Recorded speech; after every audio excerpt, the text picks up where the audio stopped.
Hello there.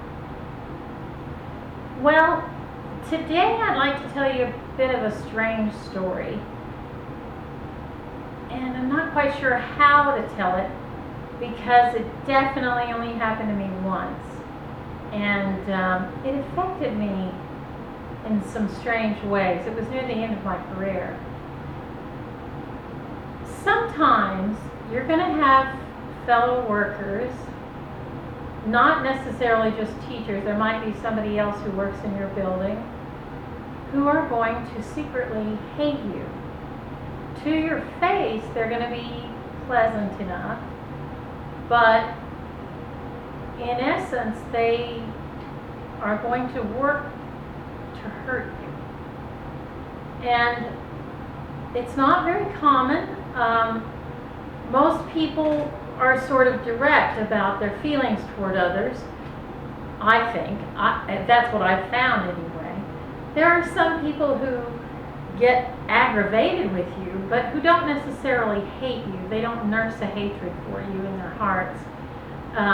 But they're out there.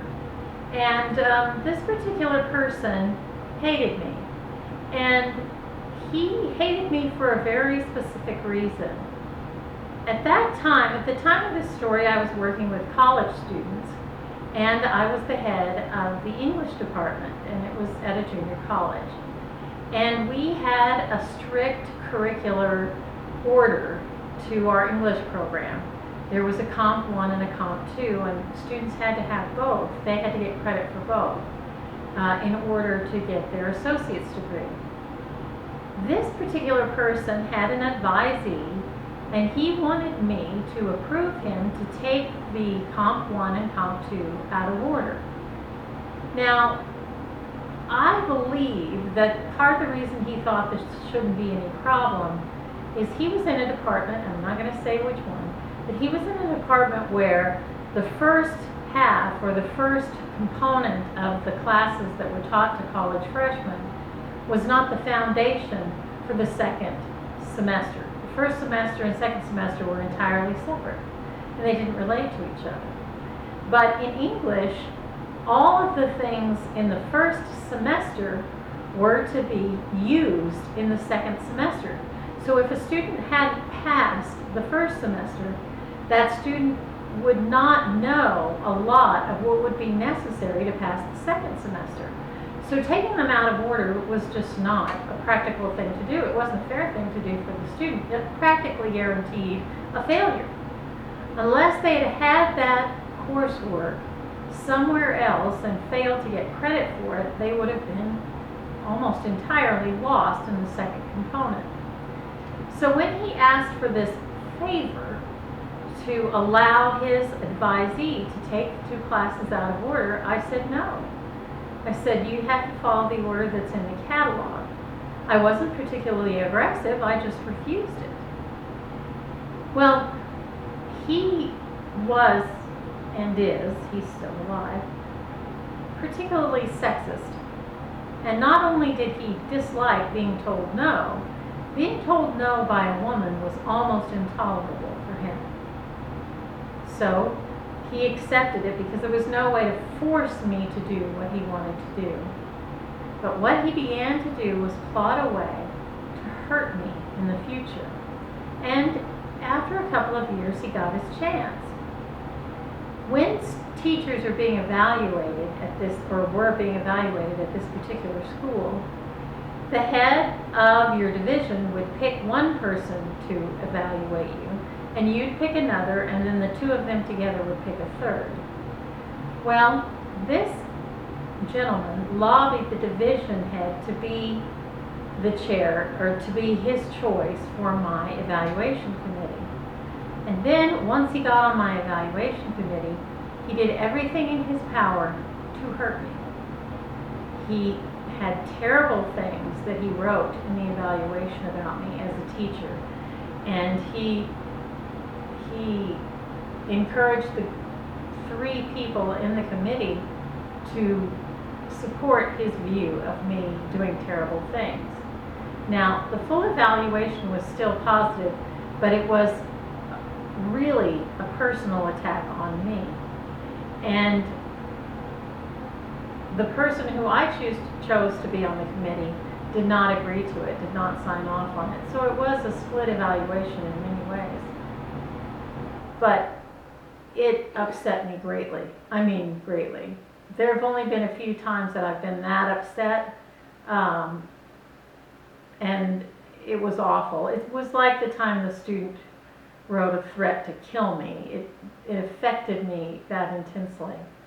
And so I did an official thing where I lodged a complaint and sought mediation from a supervisor to both of us. And he didn't like that. He, as I said, he was a sexist, and he didn't like uppity women. So between the time that I registered my complaint and the time we had the hearing, I was in the teacher's lounge alone, and he walked in and tried to physically intimidate me. Now, it's needless to say, there aren't many men who have the power to physically intimidate me because I am pretty darn big. And that bigness prevents me from feeling vulnerable often, because it takes real strength to drag this old carcass of mine around. And so when he tried to physically intimidate me, get close to me and stare down at me and push me around, it didn't work. I didn't back down, and he just left. The thing is, if I had been a little bit more timorous or a smaller woman, that would have been profoundly difficult to defend against and to get over.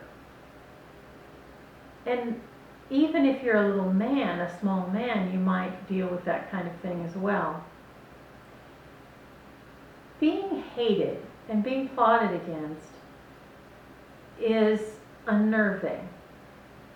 It sets one's trust meter to highly sensitive and makes it difficult to allow others to come very close. This man who did this did not serve himself by attacking me, because the supervisors higher up the chain admired me greatly and had reason to, because of things that I had done to help other teachers and students at the school, and even to help them. At the time, I could understand someone saying, "Boy, I hope he gets it, and I hope I get to watch." I don't feel that way for various reasons, one of them being my belief that that's not a healthy feeling. I'm really glad that I came through it, and I'm glad I don't have to deal with that person anymore. It's a joy not to see him around anymore. And I can be thankful for that. If you think someone is hating on you for a bad reason, well, if you think someone secretly hates you, I encourage you to avoid them. Try to give them as little space in your head as possible, because quite frankly, they aren't worthy of your head. They aren't worthy of being in your attention. That's it for today. I hope you have a glorious day, and I hope you see me again, you gorgeous people.